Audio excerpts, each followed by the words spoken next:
Mother's Day started like any other, or so I thought. My son looked me in the eye and said, "Sorry, Mom, you're not my priority right now." Every word hit like a punch. But what he didn't know, I had already made a decision that would change everything, including his $318,000 vacation house. If you've ever been dismissed or underestimated by someone you love, hit that subscribe button, like this video, drop a comment, and witness a story where justice isn't just served, it's meticulously calculated. Let's dive in. My name is Linda Parker, and I've been a mother for 32 years. I've given everything, time, energy, sacrifices, all without asking for anything in return. And for most of those years, I thought my relationship with my son, Jason, was strong. Until one Mother's Day, it was 10 a.m., and I had been preparing his favorite breakfast, homemade pancakes, fresh fruit, and his preferred coffee. I walked into the living room with a smile, ready to greet him and celebrate the day. Jason looked up from his phone, barely acknowledging me. Then he said it. "Sorry, Mom, you're not my priority right now." I froze. My heart dropped. I felt every ounce of love, effort, and sleepless night I'd given him shrink in that one sentence. And there it was. The sting of being taken for granted by someone you've loved unconditionally. I didn't just hear those words in isolation. They were part of a pattern.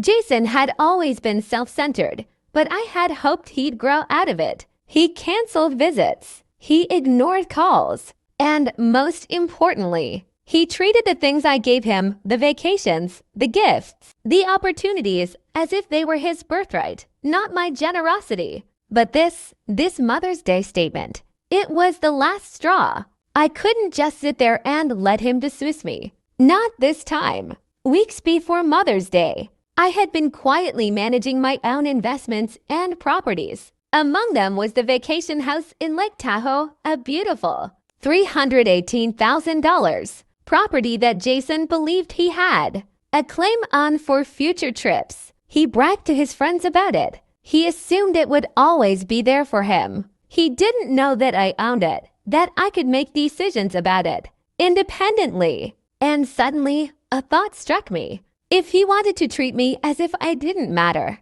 why shouldn't I make him realize the consequences? I didn't want to hurt him emotionally. I wanted him to understand respect and boundaries. And so a plan began to form. I called my real estate agent, a woman I trusted implicitly. "List the Lake Tahoe house," I said. "Market it immediately. No warnings, no loopholes." The agent, knowing my personality, asked why. "Just list it and keep it discreet," I replied. Inside, my pulse raced. I felt the familiar rush of adrenaline, the kind that comes when you know you're about to level the playing field in a way someone never saw coming.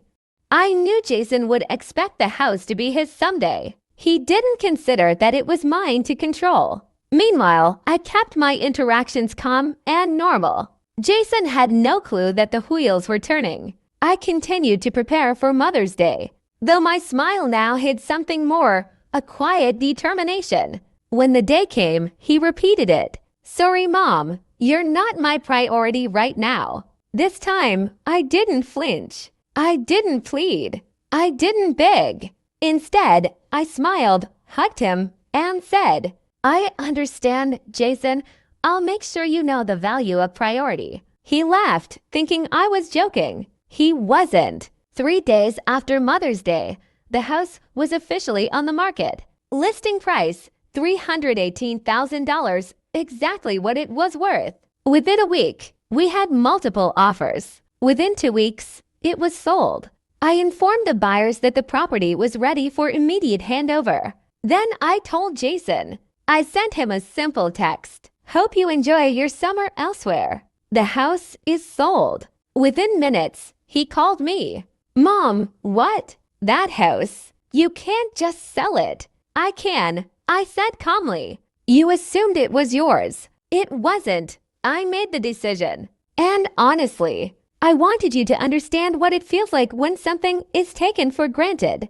There was silence on the other end. For the first time, I heard his tone soften fear, disbelief, and maybe a hint of regret. What I loved most wasn't the money. It wasn't even proving him wrong. It was watching him experience the consequences of his words and actions. He had treated me as disposable. He had assumed entitlement. And suddenly, reality hit him like a shockwave. Every boast, every casual dismissal, every "you're not my priority" replayed in his mind as he realized, I am my own person. My love is not leverage. My generosity is not a given. And most importantly, I have boundaries. Jason avoided me for a few days. Calls were terse. Texts went unanswered.